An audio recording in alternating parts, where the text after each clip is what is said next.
demander à Aurélien Barraud, donc, qui est physicien, professeur à l'université Grenoble-Alpes et chercheur au laboratoire de physique subatomique et de cosmologie du CNRS, qui est aussi l'auteur de Trous noirs et étoiles en rebond, de venir nous parler de ces objets étranges. Aurélien, que je remercie, qui est un scientifique engagé, qui s'implique dans d'autres causes, mais ça, vous le savez, aujourd'hui, au cœur de ces 11e rencontres, les Trous noirs, avec Aurélien Barraud, que je vous remercie d'accueillir.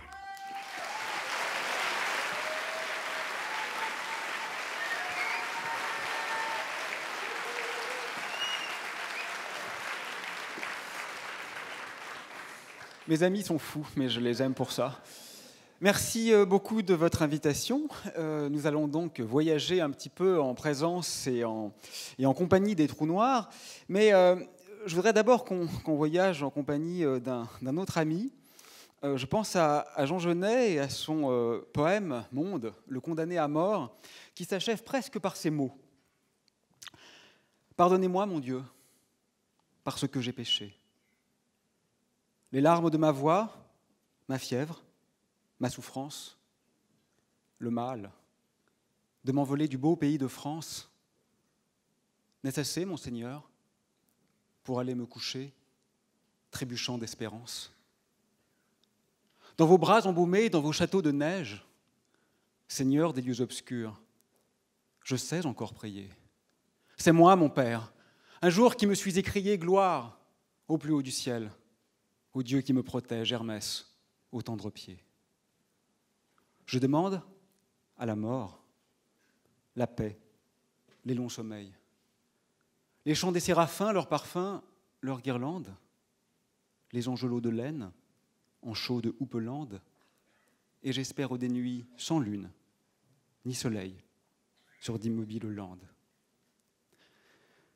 Je crois que dans ces quelques vers, il y a, pourrait-on dire, tous les modes de l'esprit humain.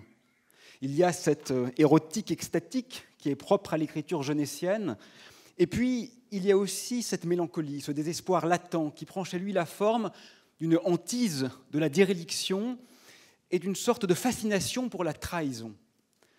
Et je crois qu'il est difficile aujourd'hui de ne pas ressentir précisément ces impressions, parce que d'une part, la beauté est partout.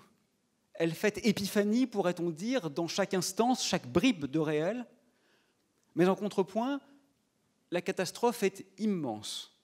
Nous sommes en train, en quelques décennies, de saccager ce que des millions d'années d'évolution subtile, erratique et souvent fragile étaient parvenus à mettre en œuvre.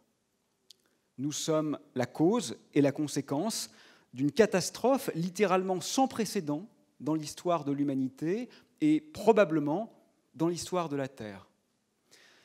Alors bien sûr, si la science a un rôle à jouer dans cette affaire, il est sans doute informatif, mais il n'est pas seulement informatif.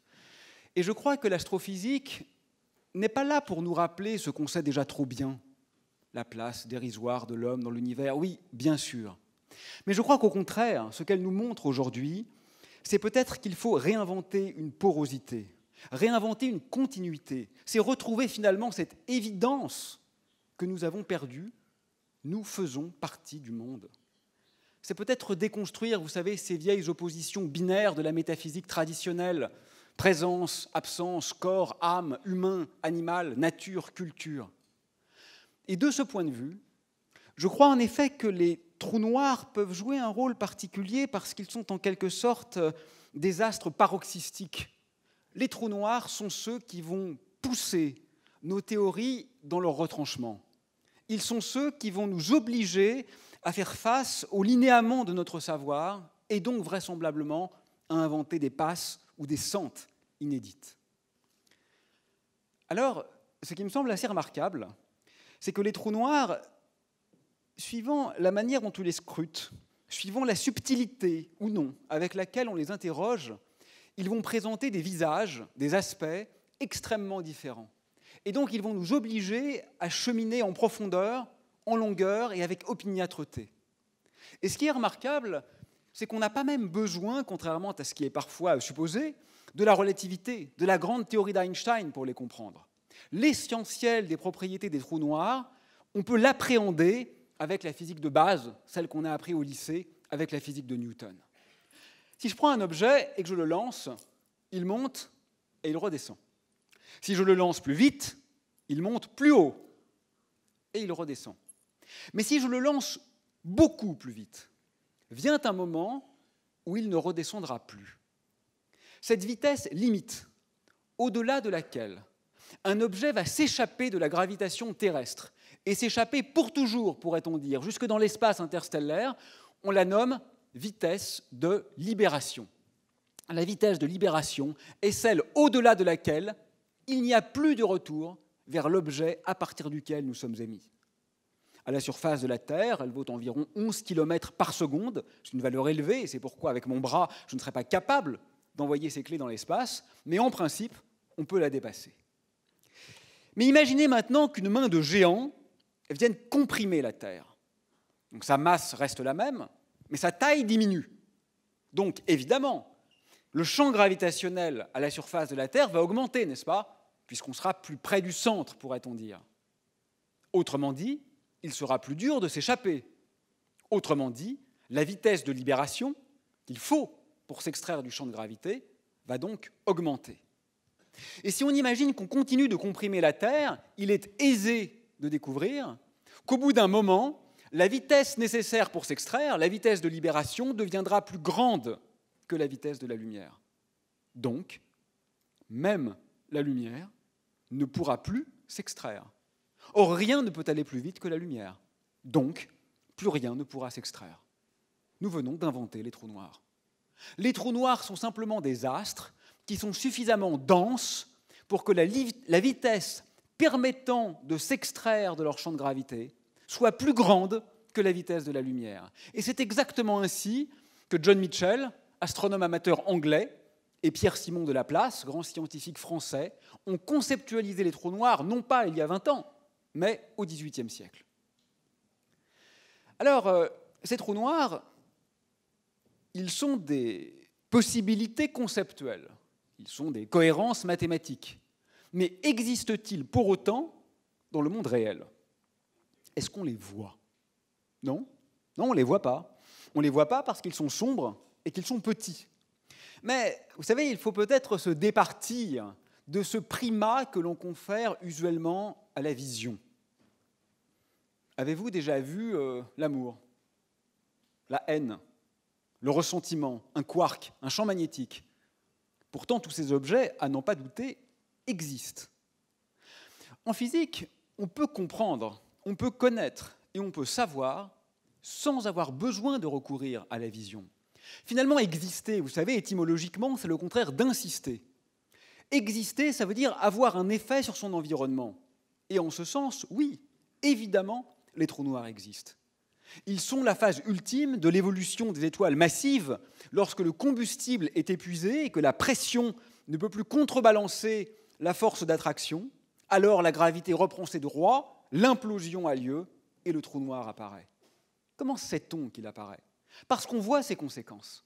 Ce qu'on observe, ce n'est pas le trou noir, mais ce sont les mouvements des étoiles autour du trou noir central qui se trouve au cœur de notre petit îlot d'univers, au cœur de la Voie lactée, notre galaxie. On voit que les étoiles orbitent autour d'une masse considérable, qu'on peut mesurer, 4 millions de fois la masse du Soleil. On voit que cette masse est toute petite, parce que les étoiles la frôlent sans la heurter. Et on voit que cette masse est sombre, parce qu'on observe les étoiles, mais pas la masse. Qu'est-ce qu'on a? Un objet qui est dense, qui est petit, qui est sombre, qui est très massif. Ce sont exactement les caractéristiques d'un trou noir. Alors vous pourriez objecter que ce n'est qu'une sorte de découverte par défaut, que c'est seulement une explication possible. Oui, et vous auriez raison. Ainsi en va-t-il toujours en science. Vous savez, la science n'a pas affaire avec des vérités éternelles. Elle a affaire avec des considérations actuelles, temporelles, localement et historiquement situées. Vous vous rappelez, n'est-ce pas, il y a quelques années, on a découvert le fameux boson de Higgs au LHC, l'origine de la masse, dit-on. Ce n'est pas tout à fait vrai, mais c'est ce qu'on dit. On n'a pas vu le boson de Higgs. Évidemment, on n'a pas vu le boson de Higgs. On a vu 2 grains de lumière, 2 photons émis dos à dos. Et il se trouve que le boson de Higgs était la meilleure explication possible. C'est ça une découverte scientifique. Il n'est donc pas du tout étonnant que les trous noirs se signent non pas en tant que tels, mais en tant qu'ils agissent sur leur environnement.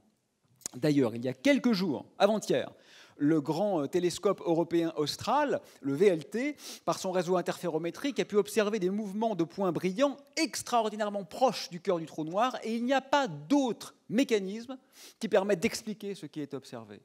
Dans d'autres systèmes, ce qu'on appelle des quasars, on observe des disques d'accrétion, c'est-à-dire de larges quantités de matière, de poussière, qui tombent sur le trou noir et qui, par effet de friction, rayonnent une quantité colossale d'énergie. Il n'y a pas d'autre explication possible. Voilà comment se signent les trous noirs, par leurs effets. Sont-ils dangereux? Pas vraiment. Pas vraiment parce que la gravitation est démocratique. C'est-à-dire que si le Soleil devenait un trou noir, alors oui, bien sûr, au bout de quelques minutes, on aurait très froid, hein, ça c'est sûr. Mais à ce détail près, l'orbite de la Terre resterait exactement la même. Que ce soit une étoile, un trou noir ou une boule de pétanque géante, les conséquences, c'est-à-dire ce que décrit notre planète, ne dépend pas de la nature des causes. Tout ce qui compte, c'est la masse, et pas la nature de cette masse. Donc les trous noirs, contrairement à l'image d'Épinal, ne sont pas des ogres qui avalent tout sur leur passage. Au contraire, ils ont même tendance à stabiliser les structures cosmiques. Nous ne tombons pas sur le trou noir central de la galaxie, et on estime aujourd'hui que notre petit îlot, la Voie lactée, comporte plusieurs centaines de millions de trous noirs avec lesquels nous cohabitons parfaitement. Bien. Mais à quoi ressemble-t-il? Il ne ressemble pas à ces espèces d'entonnoirs comme ça qu'on voit parfois dans les livres de vulgarisation. Les trous noirs, ce sont des sphères. Ce sont des sphères parfaites quand ils ne tournent pas. Et ces sphères, elles sont caractérisées par une surface qu'on appelle horizon. C'est un joli mot, horizon, parce qu'on peut aller en physique au-delà de l'horizon. Alors cet horizon, il est immatériel. Évidemment, si je tombe sur la Terre, je vais me heurter à la surface de la Terre. Mais si je tombe sur un trou noir, je ne vais pas toucher l'horizon, parce que l'horizon est fondamentalement mathématique. Il est simplement défini par le fait que lorsque l'horizon est traversé, plus aucun retour en arrière n'est possible. Vous qui entrez ici perdez toute espérance, écrivait Dante dans sa comédie pour décrire les enfers. C'est peut-être effectivement ce que sont les trous noirs, des enfers, parce qu'il n'est pas envisageable d'y pénétrer en conservant l'idée de revenir vers le monde extérieur. Pour autant, la pénétration est indolore. Il ne se passe rien de particulier au moment du franchissement de l'horizon. Et ça, on peut le comprendre avec une analogie. Imaginez une rivière qui aurait vocation à tomber dans une cascade. Puis, évidemment, la vitesse de l'eau accélère au fur et à mesure qu'on se rapproche de la chute d'eau. Puis, il y a des poissons dans la rivière. Alors, tant que les poissons sont très loin de la chute d'eau, les poissons nagent plus vite que la vitesse de l'eau. Donc, ils peuvent aller en avant ou en arrière. Ils peuvent remonter le courant. Mais évidemment, comme l'eau accélère, vient un moment où les poissons vont nager moins vite que la vitesse du courant. Et donc à ce moment-là, même si les poissons nagent en arrière, en fait, ils se déplacent en avant, parce que le cours d'eau va plus vite que ce qu'ils sont eux-mêmes capables de produire. Le moment à partir duquel les poissons ne pourront plus jamais revenir en arrière est exactement l'équivalent pour la rivière de ce qu'est l'horizon pour le trou noir. Rien de particulier ne se passe pour les poissons. Ils vont nécessairement tomber dans la chute d'eau, mais ils ne le savent pas encore. Quand ils ont franchi leur horizon propre, rien de particulier n'a été ressenti du point de vue corporel. Alors vous voyez, on peut appréhender déjà beaucoup de propriétés des trous noirs exclusivement à partir de cette vision sans équation, sans Einstein, sans relativité. Mais bien sûr, si on veut aller plus loin, si on veut atteindre leur subtilité, presque leur sublimité, il va falloir recourir à la grande théorie d'Einstein. Alors la relativité, d'abord restreinte, c'est une théorie qui est révolutionnaire à plus d'un titre. Elle l'est naturellement dans ce qu'elle énonce, dans ce qu'elle dit sur le monde. Mais elle est aussi dans ses fondements. La relativité, c'est la première fois dans l'histoire qu'on a fondé une proposition non pas sur des hypothèses ad hoc, mais sur le concept d'existence de loi. La seule chose qui préside à la relativité, c'est le fait que des lois existent, mais indépendamment, c'est ça qui est très très puissant, indépendamment de la forme particulière des lois qui régissent notre monde. Ça veut dire quoi que des lois existent? Ça veut dire qu'il y a des régulateurs qui ne dépendent ni du lieu ni du temps. Bon, quelque part, c'est presque un peu triste. Moi, je vous avoue qu'à titre personnel, un monde où les lois dépendraient du lieu et du temps, qui serait donc complètement anarchique, anarché en grec, ça veut dire sans principe, me sourirait plutôt pas mal. Mais il semble que ce ne soit pas le cas chez nous. Il semble que dans notre univers, des lois existent.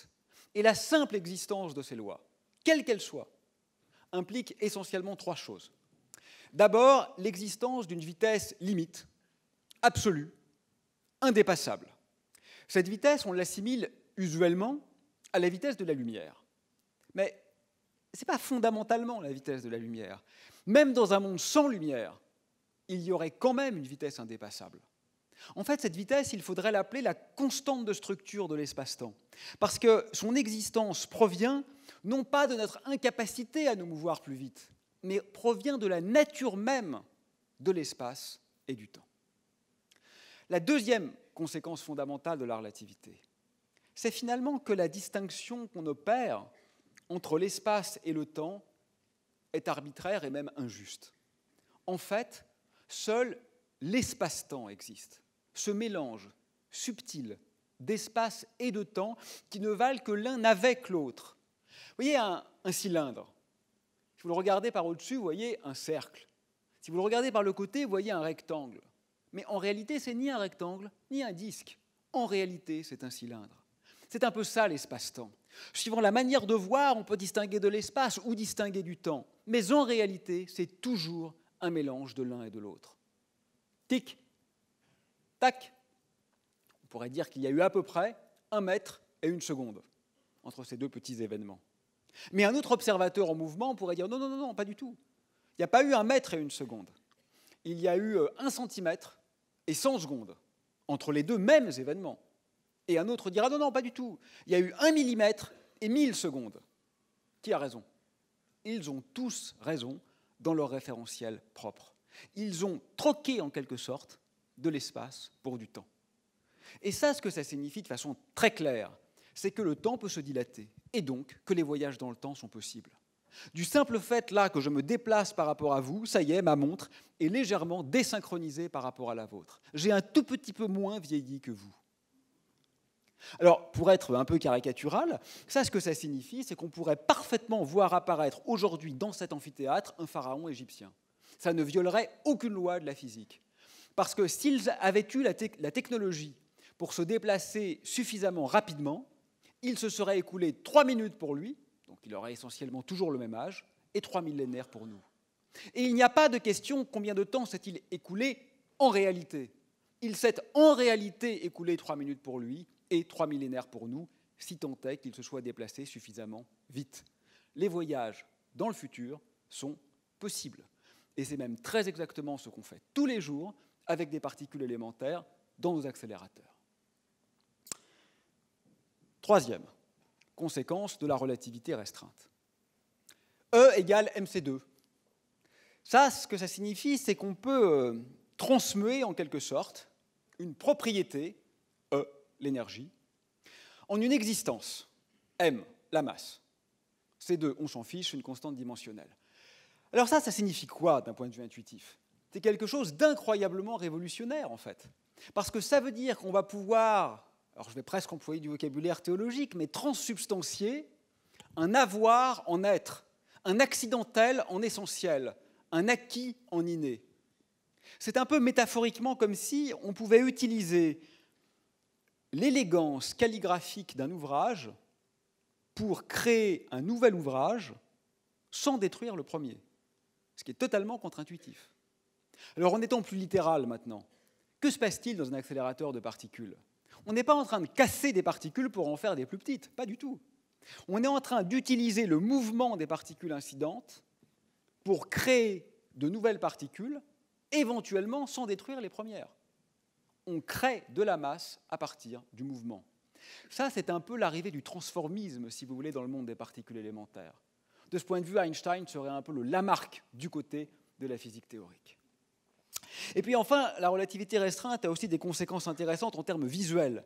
Par exemple, si vous alliez très vite dans un vaisseau spatial, vous verriez un ciel qui serait presque complètement noir autour de vous, parce que les étoiles qui sont derrière vous apparaîtraient en réalité devant vous, parce que les angles ne sont pas conservés, et pile devant vous, dans la ligne de visée, un point infiniment brillant dans lequel tout le ciel serait concentré. Bon, aussi étrange et étonnant soit-il, ces résultats ne sont en réalité que des prolégomènes à l'avènement de la vraie grande théorie révolutionnaire d'Einstein, la relativité générale. La relativité générale, je dirais que ça part d'une constatation triviale.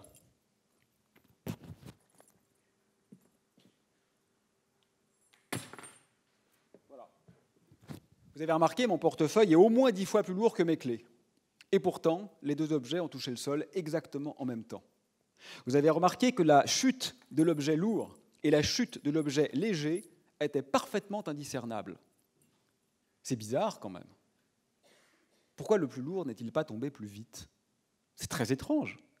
Et c'est ça qui va suggérer à Einstein de considérer qu'en fait, la gravité n'est pas une force.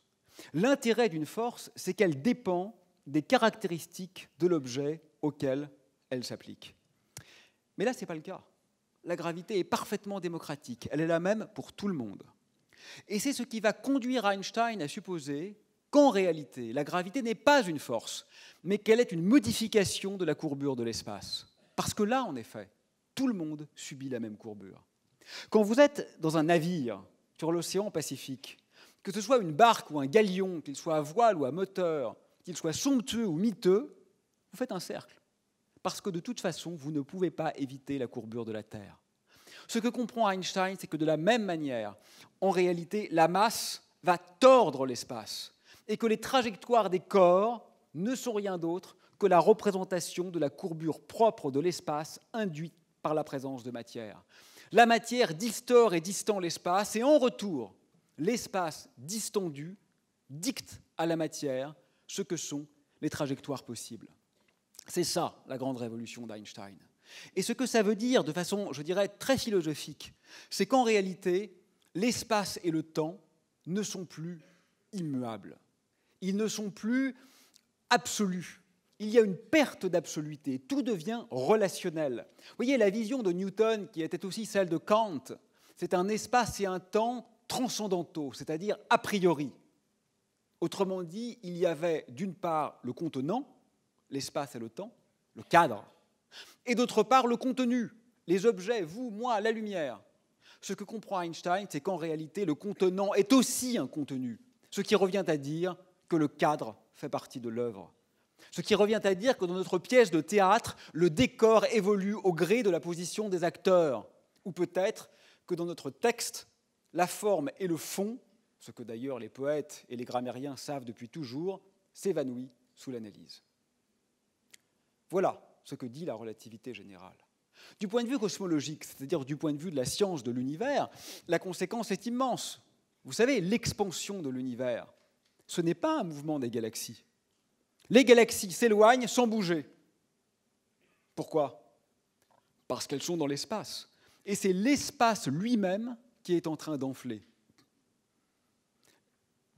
L'expansion de l'univers n'est rien d'autre que la signature du mouvement propre de l'espace, qui fait sens, puisque dans la physique einsteinienne, l'espace est redevenu un objet physique.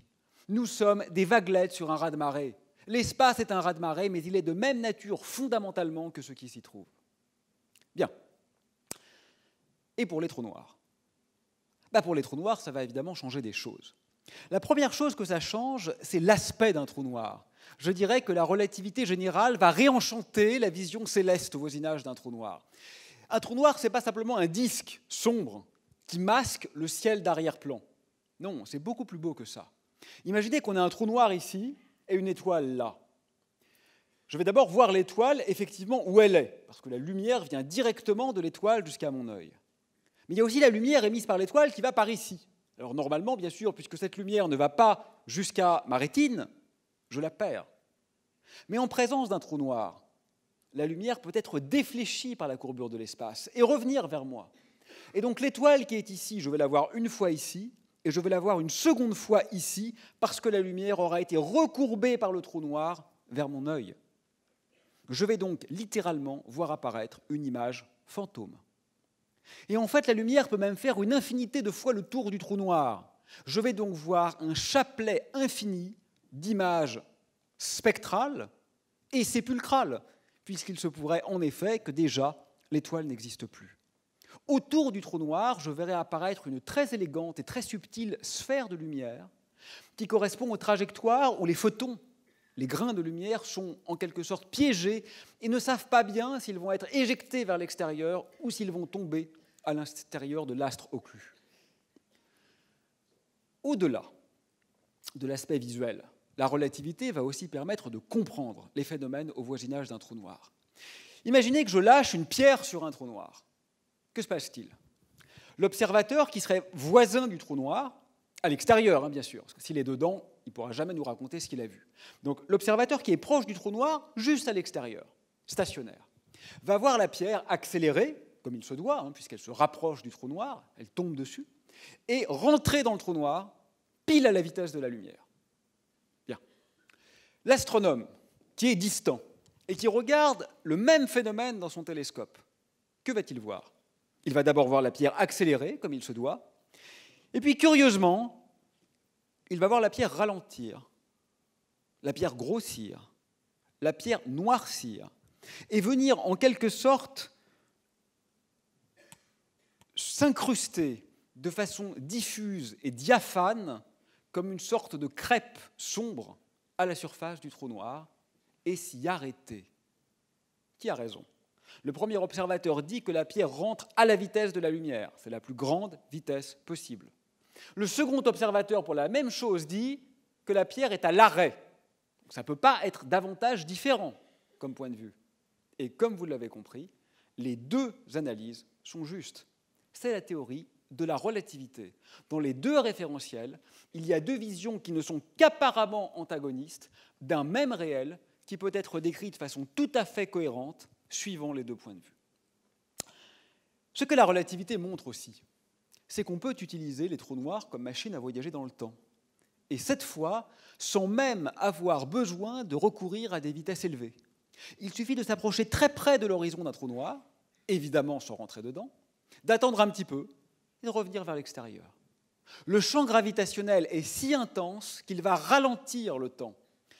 Il pourrait s'écouler quelques minutes pour moi, et ce que vous voulez, quelques milliards ou dizaines de milliards d'années dans l'univers extérieur. Les deux mesures sont réelles. Ce n'est pas un temps ressenti versus un temps physique, on est bien d'accord. Ce sont deux temps physiques. Il s'est vraiment écoulé 10 secondes pour moi, il s'est vraiment écoulé 10 milliards d'années dans l'univers extérieur. Donc, littéralement, voyager au voisinage, ou séjourner, disons, au voisinage d'un trou noir, me permet d'être propulsé dans le futur, même sans recourir à des vitesses élevées. Et puis, la relativité invite aussi à visiter quelques questions épistémologiques. Par exemple, à l'époque d'Einstein, on croyait que la théorie était singulière, c'est-à-dire qu'il y avait une pathologie au niveau de l'horizon du trou noir. Mais ce n'était pas très grave. Ce n'était pas très grave parce qu'on pensait que les trous noirs n'existaient pas. Donc on se disait, la théorie échoue, mais elle échoue pour décrire des objets qui n'existent pas. Donc on ne peut pas vraiment lui en vouloir. Alors évidemment, depuis, on a compris non seulement que les trous noirs existent, et d'autre part que la théorie n'échoue pas, et qu'en vérité, elle les décrit très bien et que la pathologie était illusoire. Mais quand même, ça pose une question philosophique, ça. Une théorie doit-elle décrire tout ce qui existe en fait, ou tout ce qui pourrait exister en droit? Est-ce que des objets qui n'existent pas, mais qui pourraient exister, doivent être descriptibles par une théorie scientifique? Évidemment, la réponse à cette question n'est pas scientifique. La réponse à cette question ne peut être que métascientifique, métaphysique ou philosophique. Vous savez, Rabelais disait que science sans conscience n'est que ruine de l'âme. Oui, bien sûr, mais c'est pire que ça. C'est que science sans philosophie est simplement un oxymore conceptuel. Qu'on le veuille ou non, le scientisme ne marche pas.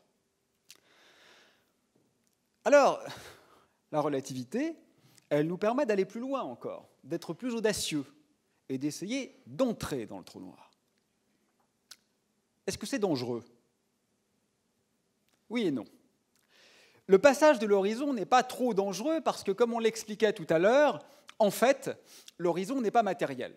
Donc au moment où vous entrez dans le trou noir, vous ne ressentez rien de particulier. Mais il y a une autre petite chose qui est un peu contraignante, c'est ce qu'on appelle l'effet de marée. Vous savez, n'est-ce pas, que les marées terrestres sont dues à l'attraction lunaire. Si la Terre est là, que la Lune est représentée par mon micro, il va y avoir deux poches d'eau, une poche d'eau qui est du côté de la Lune et une autre poche d'eau de l'autre côté, qu'on comprend bien parce que la force centrifuge est plus grande, la force gravitationnelle est plus petite par rapport au point central qui est le point d'équilibre. Donc la Terre est étirée par la présence de la Lune. C'est exactement ce qui va se passer pour un astronaute courageux ou téméraire qui plongerait sur un trou noir. S'il plonge les pieds en premier, en réalité, et pour le dire simplement, ses pieds étant plus proches du trou noir que sa tête, ils sont plus attirés. Et pour un trou noir, la différence de champ gravitationnel devient si intense que l'effet va devenir mesurable et va même être ressenti, va même devenir désagréable et va même devenir létal. En réalité, vous finirez écartelé. Bon, c'est un peu gênant, mais ce n'est pas si grave parce que vous avez un peu de temps devant vous. Si le trou noir est suffisamment massif, si c'est un trou noir de plusieurs millions, milliards de fois la masse du Soleil, vous avez plusieurs heures et peut-être même plusieurs jours à vivre. Mais si ça vous arrive, écoutez bien ce que je vous dis maintenant, surtout ne faites rien. Parce que quoi que vous fassiez, vous ne pouvez que minimiser votre temps de vie. La nature est clémente. Dans un trou noir, il n'y a pas de solution stable, il n'y a pas de solution statique. De toute façon, vous allez finir au fond. Mais vous pourriez avoir le fantasme d'allumer vos moteurs de fusée pour ralentir la chute, et avec la flamme dirigée vers le centre du trou noir. Ne faites pas ça. Vous ne pouvez que précipiter la chute. Ne rien faire est ce qui maximisera votre temps de vie. Dans le trou noir, vous ne pouvez pas être à l'arrêt. Il n'y a aucune solution figée. Vous êtes nécessairement en train de choir. Dans le trou noir, si vous émettez un grain de lumière vers l'extérieur, c'est-à-dire vers l'horizon, puisque vous êtes dedans, le grain de lumière ira en réalité vers l'intérieur. Pourquoi? Parce que le tapis roulant d'espace, en quelque sorte, va plus vite que la lumière. Même la lumière n'est plus capable de remonter le cours de l'écoulement de l'espace. Littéralement, et aussi contre-intuitif cela peut-il être, dans un trou noir, le temps s'est changé en espace et l'espace s'est changé en temps. Mathématiquement, c'est très clair ce que je dis là. Intuitivement, ce que ça pourrait signifier, c'est que de la même manière que dans notre monde, le temps s'écoule inexorablement, c'est l'espace qui s'écoule nécessairement à l'intérieur d'un trou noir. Et la singularité centrale, c'est un joli mot ça aussi, singularité. En fait, ce n'est pas un lieu qui est spatialement déterminé. En fait, c'est littéralement la fin du temps. Les géodésiques, c'est-à-dire les courbes suivies, trajectoires, par les particules dans l'espace-temps, s'achèvent sur la singularité centrale. On dit mathématiquement que l'espace est géodésiquement incomplet. Il n'y a plus de futur au-delà de la singularité. Concrètement, si vous étiez en train de tomber dans un trou noir, ce que vous verriez, c'est d'une part, bien sûr, l'obscurité devant vous, à cause de la présence de l'astre sombre, mais également un ciel très obscur derrière vous, à cause de l'effet de relativité restreinte qu'on évoquait tout à l'heure. Et donc, en fait, ce qu'on aurait, c'est du noir devant, du noir derrière, et un cercle, un anneau de lumière infiniment brillant tout autour de nous et perpendiculaire à la direction de visée. C'est la dernière chose qu'on verrait avant de mourir. Moi, je trouve quand même que mourir par fin du temps, ça ne manque pas d'un certain panache. Voilà. C'est quand même une fin assez gracieuse, finalement. Enfin, on peut imaginer pire, on va dire. Voilà. Bon, ça, c'est ce que nous montre la relativité. Et elle nous pose aussi des questions intéressantes. Quelle est la taille d'un trou noir? Alors, la taille extérieure, c'est très facile, c'est un calcul trivial, c'est quelques kilomètres, si le trou noir a la masse de quelques étoiles. Bien. Et la taille intérieure? Ah, là, c'est plus compliqué. Même si le trou noir a une taille extérieure qui est fixe, la taille intérieure, elle, ne fait que croître avec le temps. Le volume intérieur d'un trou noir n'est pas stationnaire, même si la solution externe est stationnaire. Et si vous attendez suffisamment longtemps, un trou noir qui n'aurait que quelques kilomètres de diamètre extérieur pourrait contenir un volume plus grand que la totalité de l'univers observable actuel. De là à voir dans les trous noirs des embryons d'univers, il n'y a qu'un pas que certains d'ailleurs n'ont pas hésité à franchir.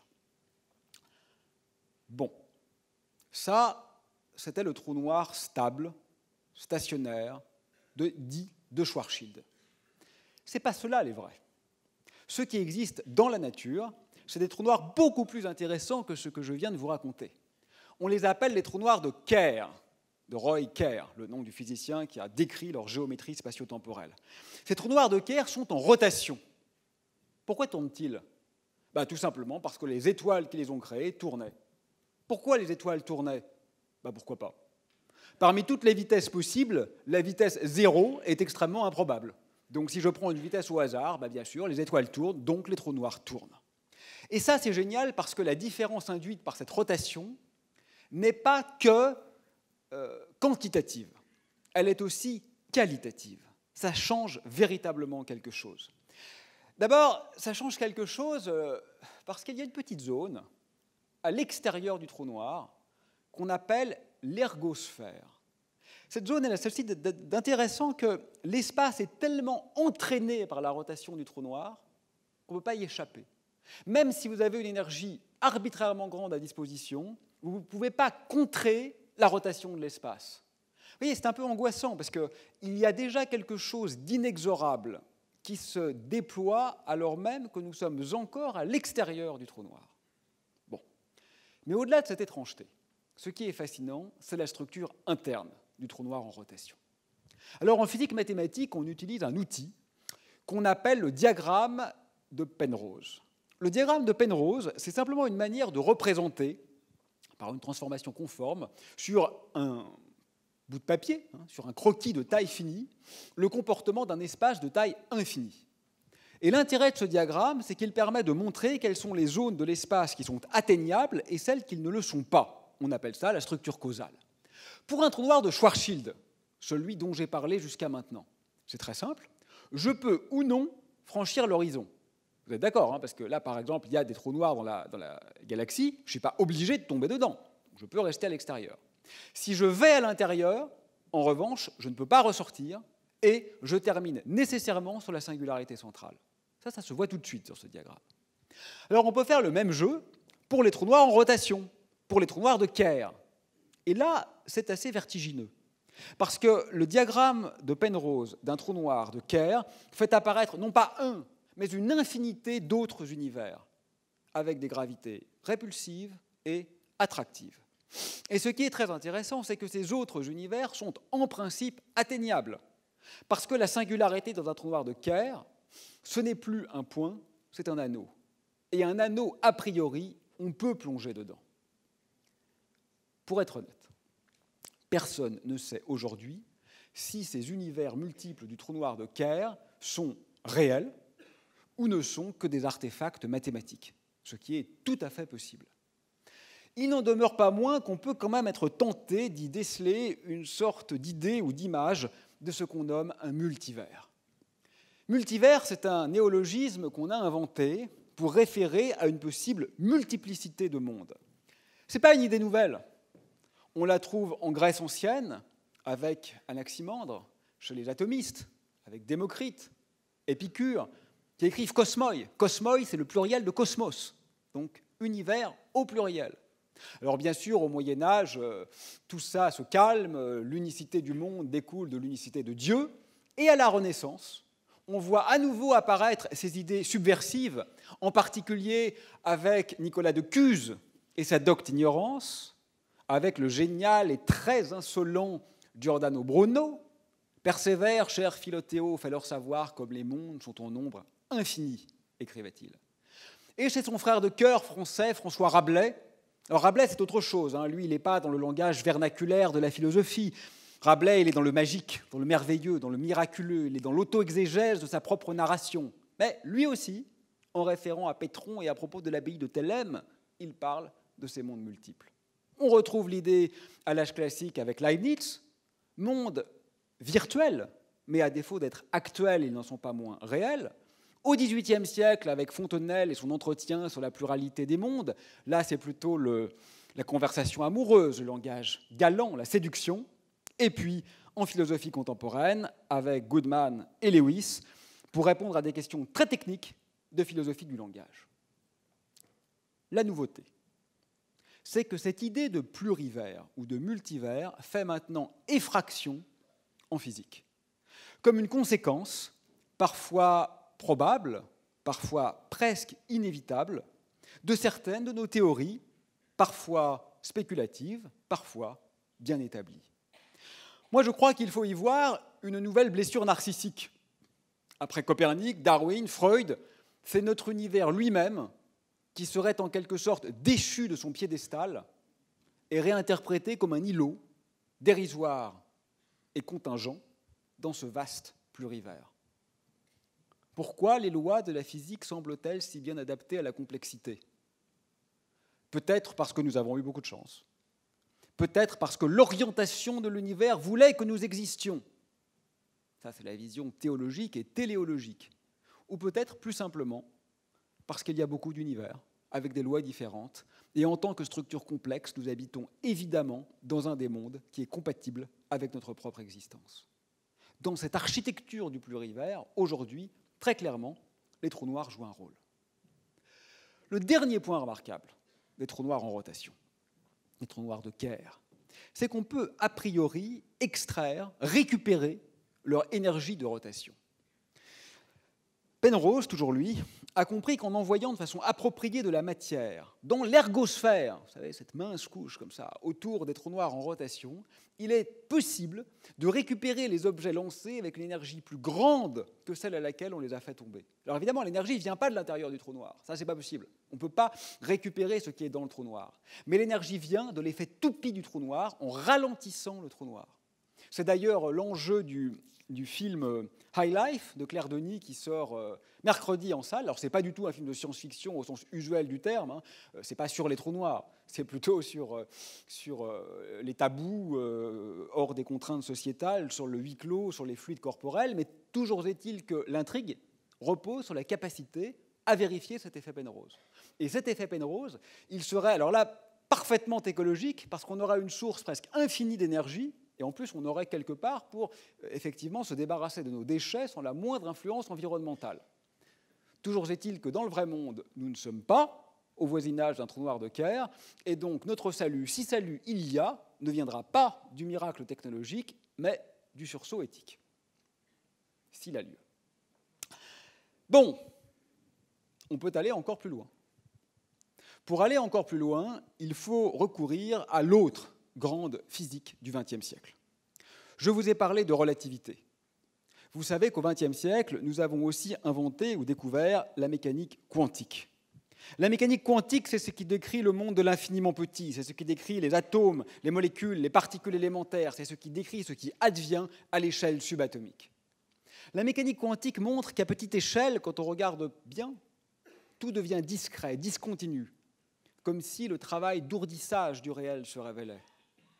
Elle montre que les particules élémentaires sont comme douées d'ubiquité et se trouvent simultanément en plusieurs lieux. Elle montre surtout qu'il y a de l'aléatoire, du stochastique, de l'imprévisible, qui n'est pas associé à notre méconnaissance, mais qui est intrinsèque à la structure de la nature. Et puis la mécanique quantique montre que le vide n'est jamais vide, que quand bien même on retirerait toutes les molécules d'air de cette pièce, en fait on ne serait pas vraiment dans le vide. Parce que des paires de particules peuvent être créées à partir de rien et très rapidement s'annihiler et donc disparaître, violant pendant un temps sporadique la conservation de l'énergie. Et c'est là que la présence d'un trou noir peut modifier les choses. Parce que, rappelez-vous, le trou noir induit sur l'astronaute un effet de marée. Et donc, il induit aussi cet effet de marée sur les petites paires de particules. Et si l'effet de marée est suffisamment intense, les particules créées par les fluctuations quantiques du vide peuvent être cassées par la présence du trou noir. Une des particules tombe dans le trou noir, par un beau subterfuge mathématique, elle acquiert une énergie négative et donc elle fait diminuer la masse du trou noir, et l'autre particule est éjectée vers l'extérieur. L'observateur qui scrute le trou noir voit en réalité des particules émanant d'un trou noir qui est littéralement, suivant le processus dit de Hawking, en train de s'évaporer. C'est exactement l'inverse de ce que je vous raconte depuis 3/4 d'heure, on est d'accord. on avait dit de façon définitoire qu'un trou noir, c'est ce dont rien ne pouvait sortir. Et on est en train de dire qu'il s'évapore. Ben oui, la physique, c'est avant tout une invitation à la subtilité. Vous savez, c'est tout sauf des réponses simples, claires et éternelles, la science. Aujourd'hui, on parle beaucoup de l'ère des fake news et de la post-vérité. Bon, post-vérité, c'est un peu agaçant, parce que ça fait comme si on était dans la vérité jusque-là. Bon, ce n'est pas vraiment le cas. Bon, bien sûr qu'il faut, je crois, se battre contre les imposteurs, contre les fascistes, ceux qu'on voit aux États-Unis, ceux qu'on voit au Brésil maintenant. Bien sûr, il faut se battre, et bien sûr, la science nous aide à ça. Merci. Mais il faut quand même faire attention, parce qu'il y a un écueil. L'autre écueil, c'est la survérité, c'est le scientisme.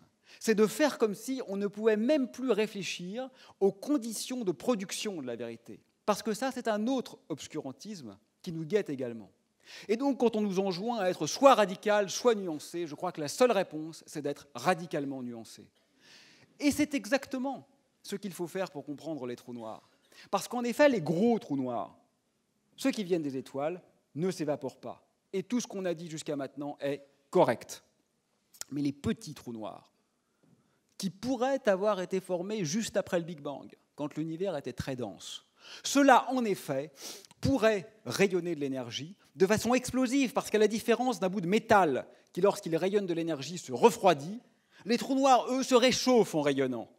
Ce sont des objets particulièrement explosifs. Ce qui est incompréhensible dans cette affaire, c'est que le rayonnement émis par les trous noirs ne conserve pas la mémoire de ce qui a formé le trou noir. Ça, c'est problématique. Vous savez, en grec, vérité, ça se dit aletheia. Et contrairement à ce que dit Heidegger, ça ne veut pas dire dévoilement. Ça veut dire mémoire. Ça veut dire mimesis. Celui qui sait, c'est celui qui se souvient. C'est un théorème fondamental de théorie quantique des champs. On ne peut pas perdre l'information. Les trous noirs, eux, perdent l'information de ce qu'ils furent.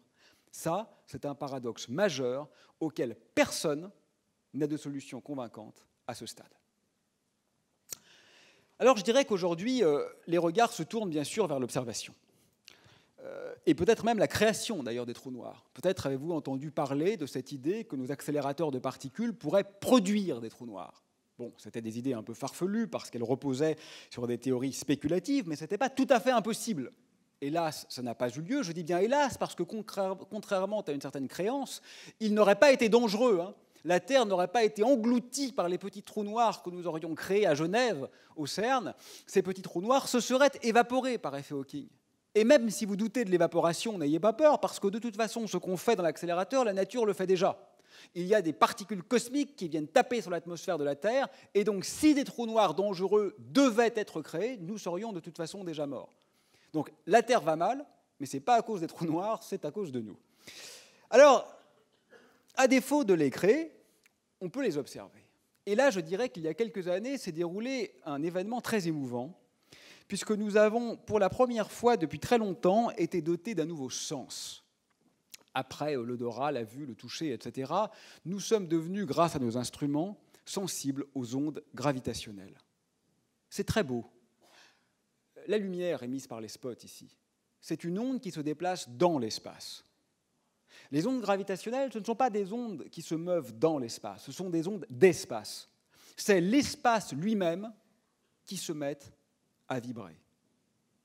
Dans son ombilique des limbes, Artaud écrivait « Et tout l'espace trembla comme un sexe que le globe ardent du ciel saccageait, et quelque chose du bec d'une colombe réelle troua la masse confuse des états. » Alors ici, la masse n'est pas du tout confuse. Ce sont deux trous noirs qui étaient en train d'orbiter l'un autour de l'autre dans un balai céleste qui est devenu un balai funeste, puisque les deux trous noirs ont coalescé, c'est-à-dire ont fusionné, et au moment de leur regroupement, l'énergie émise sous forme d'ondes gravitationnelles a dépassé 50 fois la totalité de l'énergie lumineuse, de la totalité de l'univers visible. Vous voyez que c'est un phénomène qui est catastrophique à l'échelle du cosmos. Et c'est pourquoi on peut le détecter même à des milliards d'années-lumière. Et c'est particulièrement émouvant parce que pour la première fois, on a vu, pourrait-on dire, le caractère immatériel de l'horizon du trou noir. On a vu qu'en fait, et littéralement, les trous noirs ne sont pas des objets, Ce sont des boules de géométrie. On a vu Cosmos avec des yeux de géomètre. C'est ce que voulait faire Platon. Est-ce qu'on pourra voir les trous noirs au sens usuel? Faire une photo d'un trou noir?